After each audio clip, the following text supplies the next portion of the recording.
હું લીલાબેન કાંતુભાઈ ડાભી સાબરકાંઠા જિલ્લા પંચાયત સામાન્ય ચૂંટણીમાં સંદ્રાણા સીટ ઉપરથી ઉમેદવારી નોંધાઈ છે.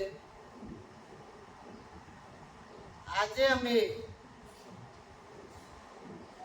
કોંગ્રેસ પાર્ટી તરફથી ચૂંટણી લડવા જઈ રહ્યા છીએ ત્યારે પોશીના તાલુકામાં 5 વર્ષમાં જે જિલ્લા પંચાયત અને તાલુકા પંચાયતના સભ્યો ભાજપમાંથી ચૂંટાયેલા હતા એ લોકોએ જે ભ્રષ્ટાચાર કરે છે એને અમે બહાર લાવીશું. જે ભ્રષ્ટાચાર ઓગણવાડી, રોડ રસ્તા, પાણીની સમસ્યા અને આવાસના જે મકાન છે એમાં તમામ જે ચૂંટાયેલા ભાજપના સદસ્યોએ ભ્રષ્ટાચાર કરે છે એ બહુ મોટી બાબત છે.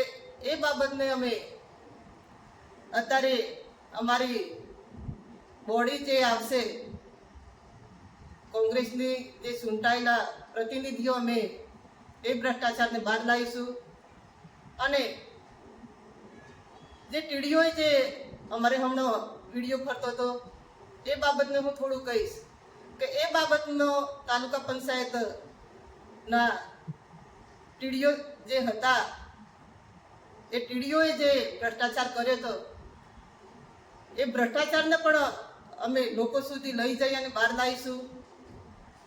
અને તમામ પ્રજાને હું વિનંતી કરું કે અમારા જે કોંગ્રેસ પાર્ટીમાં જે ઉમેદવારી નોંધાવી છે એ ઉમેદવારોને જીતાડી અને કોંગ્રેસ પક્ષને મત આપે અને જીતાડે એવી હું તમામ મતદારોને મારા પોશીના તાલુકામાં હું વિનંતી કરું છું.